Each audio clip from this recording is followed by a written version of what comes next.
Dzisiaj pokażę Wam traka, aka Poloneza Sraka, który jedzie dalej, nie klęka na robocie, jest dosyć ciekawym egzemplarzem, także może już coś Wam świta, jak go widzicie, może nie, ale nie ma co przedłużać. Jazda!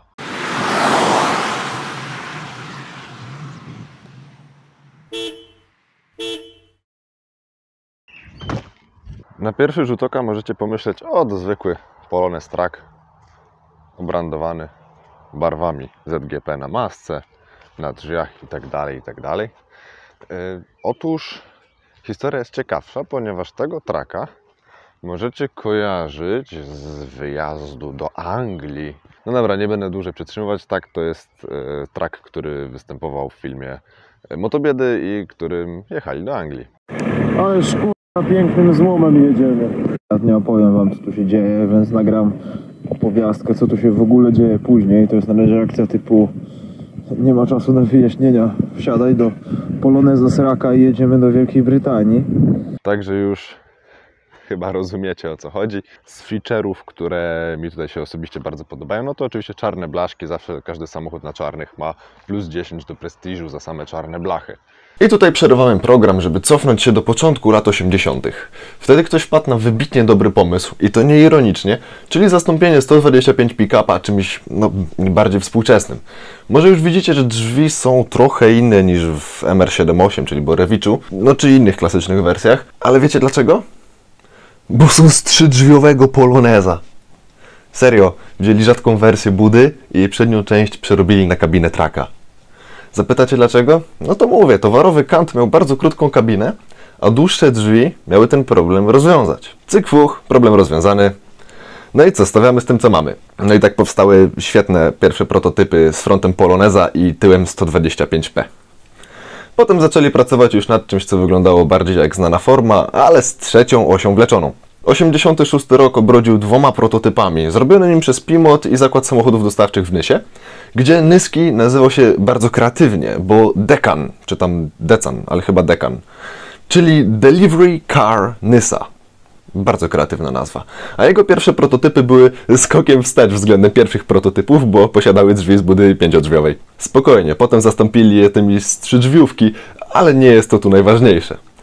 Decan miał konstrukcję półramową, gdzie sama rama była kontynuacją wzmocnionych progów. Wiecie co inżynierowie zrobili, nie mając zbiornika paliwa do traka? Wzięli z żuka. Ogólnie trak był takim trochę zaniedbanym dzieckiem, bo gdy Karo weszło do produkcji w 91, tak trak z jego frontem wszedł dopiero w 93.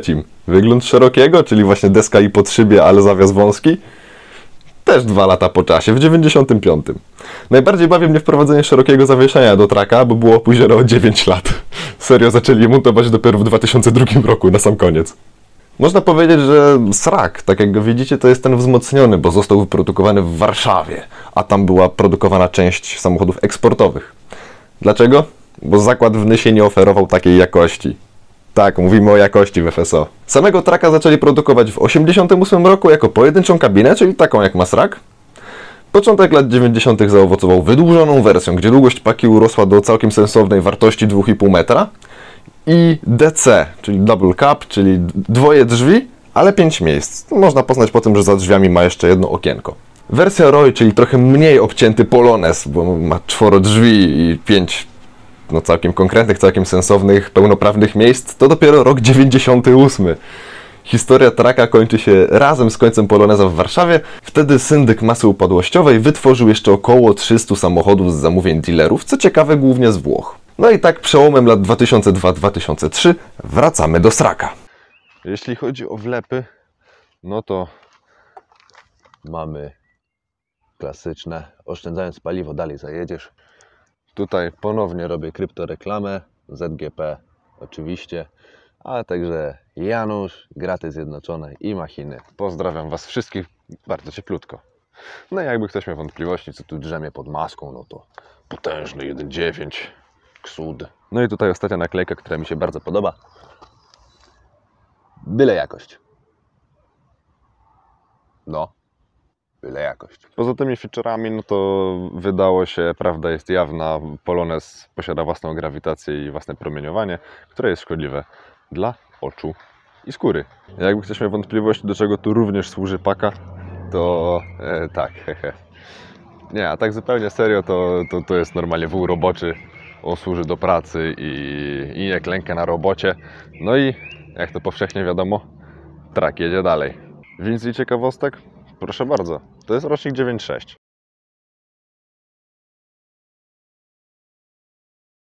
Więc to jest szeroki, co sobie możecie zobaczyć. Ale maskę ma z wąskiego, z wlotem. Ten wlot ma malowniczo pomalowany w kolor nadwozia. Jeden z wielu kolorów nadwozia. A także w środku ma zegary z wąskiego. No i gierę. Co ciekawe, zobaczcie jaka jest piękna skala obrotomierza. Obrotomierza tu nie było, teraz już jest. Skala będzie, że tak powiem, adekwatna, ale to w swoim czasie. W sumie ciężko mi też powiedzieć, czym się konkretnie ten trak wyróżnia. Dlatego może teraz przejdźmy do jego najlepszej cechy, czyli do silnika, który nie wiem, czy otworzyłem. Chyba tak.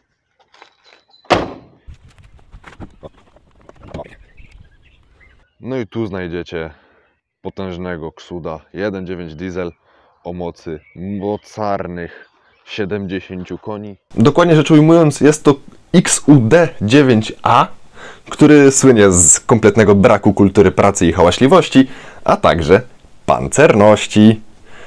Jest to 8-zaworowy, zwykły ropniak z wtryskiem pośrednim na pompie Boscha lub Lucasa.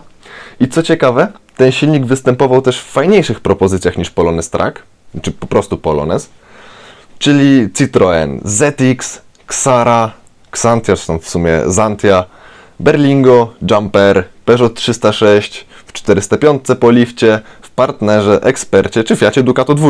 A co jeszcze ciekawe, to trochę inna jednostka, ale jednak bardzo zbliżona konstrukcyjnie, bo XUD9 bez A na końcu występowało w rowerze 200 i 400. Do tego jeszcze ostatnio zostało mu dołożone wspomaganie kierownicy, więc ten Polonez zaczyna się naprawdę prowadzić jak samochód.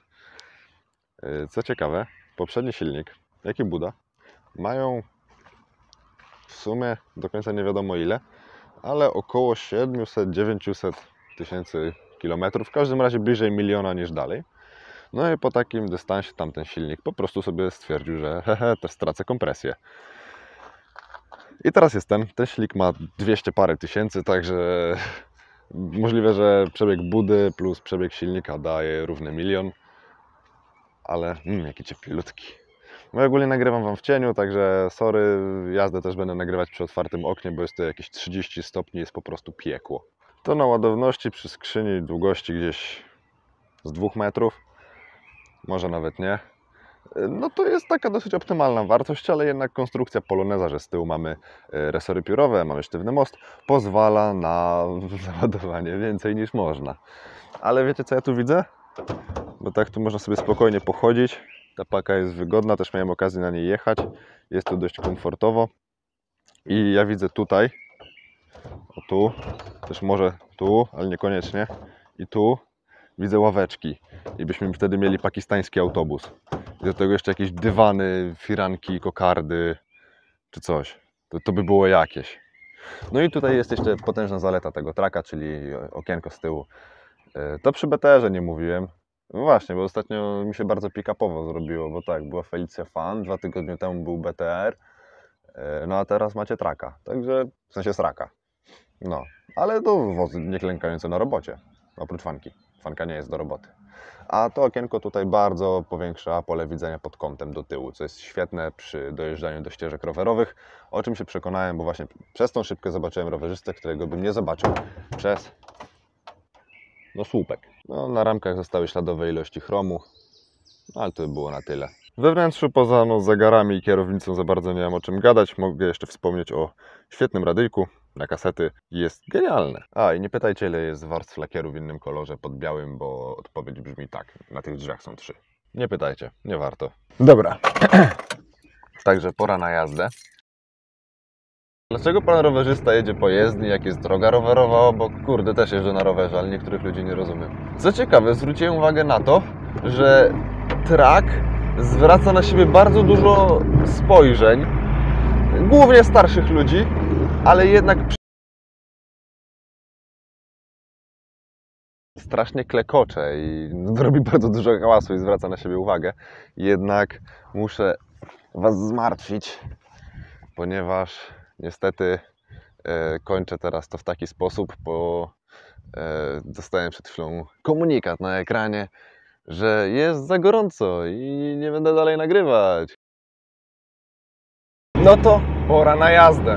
I teraz mam też trudność. No, pomijając to, że również jest ciepło, na szczęście nie aż tak gorąco. A dlaczego mam trudność? Otóż trudność mam dlatego, że zawsze mi ciężko mówić o prowadzeniu samochodu, w który się wjeździłem. A można powiedzieć, że w sraka się już trochę wjeździłem, bo trochę nim pojeździłem. Nawet nie czuję, kiedy rymuję, chociaż rymy takie dosyć średnie. Im szybciej jedziemy, tym głośniej się robi w środku. A powyżej gdzieś 70 na godzinę zaczyna również wyć most z tyłu, co tylko dodaje uroku i hałasu we wnętrzu. Układ kierowniczy jest dobry, bo da się go wyczuć, no ale jednak wymaga kontrowania, wymaga aktywnej pracy kierowcy i pilnowania samochodu, żeby jechał na wprost. Ale no poza tym biegi, no jak to w Polonezie, gdzie drążek zmiany biegów wchodzi od razu do skrzyni, chodzą precyzyjnie. Hamulce są bardzo sprawne, także to jest zdecydowanie na plus, bo zawsze zahamuję. Zresztą no, nie mam co narzekać, ponieważ srak po zmianie silnika na ten, który tutaj siedzi, na taki w lepszym stanie, z mniejszym przebiegiem, no jednak stał się wiele bardziej cywilizowany, plus no, dodanie wspomagania kierownicy bardzo ucywilizowało sraka i nawet zaczyna się prowadzić jak samochód. No oczywiście podczas jazdy czuć, że tył jest lekki, jak się jedzie na pusto. No ja jeżdżę nim tylko na pusto, nie jeździłem nim załadowanym, ale jednak sztywny most z tyłu dodaje tej masy i sprawia, że no nie powiem, że prowadzi się pewniej, ale jednak czuć, że ten tył mniej podskakuje niż jakby było zawieszenie bardziej konwencjonalne, chociaż jednak do takich samochodów nawet w dzisiejszych czasach montuje się resory piórowe, czyli jednak stare, dobre, sprawdzone rozwiązanie, a i niejednokrotnie sztywny most. We wnętrzu, jak sobie tak jadę, no to za dużo do patrzenia nie mam, no bo to jest typowe wnętrze Poloneza. Nie ma tu kompletnie nic specjalnego, nie jest jakoś wybitnie ładne, ale też oczy nie pękają. Sprzęgło jest bardzo łatwe do wyczucia. Chodzi z wyraźnym oporem, ale nie przeszkadza on w prowadzeniu samochodu, nie sprawia, że ma się zakwasy w nodze po jeździe. Poza tym no, pozycja za kierownicą nie jest zła. Powiem Wam, że tutaj mniej mi się konsola środkowa, w sensie tunel środkowy wbija w nogę niż było to w Atu. Cały czas jest to Polonez i on cały czas prowadzi się w sposób polonezowy. Tego nie przeskoczymy. Nieważne co by zrobić w Polonezie, to on zawsze będzie Polonezem mimo wszystko. Trak jedzie dalej, po prostu. Wybieranie nierówności praktycznie nie istnieje. On nie jest tak twardy jak BTR, ale jednak no nadal jest bardzo chamski, jeśli chodzi o wybieranie nierówności. To jest rok 96, dlatego zadajmy sobie pytanie, dlaczego ktoś w Poznaniu wtedy zakupił nowego Poloneza Traka. Otóż dlatego, że jako samochód do roboty to on jest idealny. On nadal jest prosty technicznie, mimo tego, że tu jest jednak bardziej zaawansowany silnik niż OHV. Poza tym, no to co, no, szyby na korby, klameczki normalne, no, po prostu zwykły Polonez, popielniczka.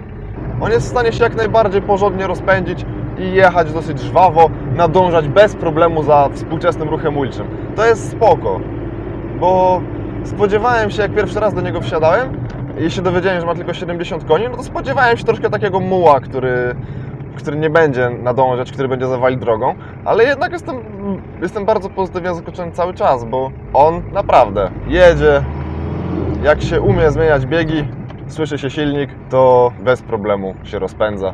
Podobno nawet osiąga prędkości autostradowe, ale ja tego nie sprawdzałem. I naprawdę mi się tym samochodem dobrze jeździ. Nie wiem dlaczego, ale jakoś i BTR-em, i srakiem mi się jeździ naprawdę dobrze, także może mam fetysz Polonezów traków. Kto to wie? To byłoby po części uzasadnione, bo jestem kryptobusiarzem. W rytmie klekotu wolno ssącego Diesla 1.9 żegnam się z Wami. Widzimy się w kolejnym teście. No i cześć!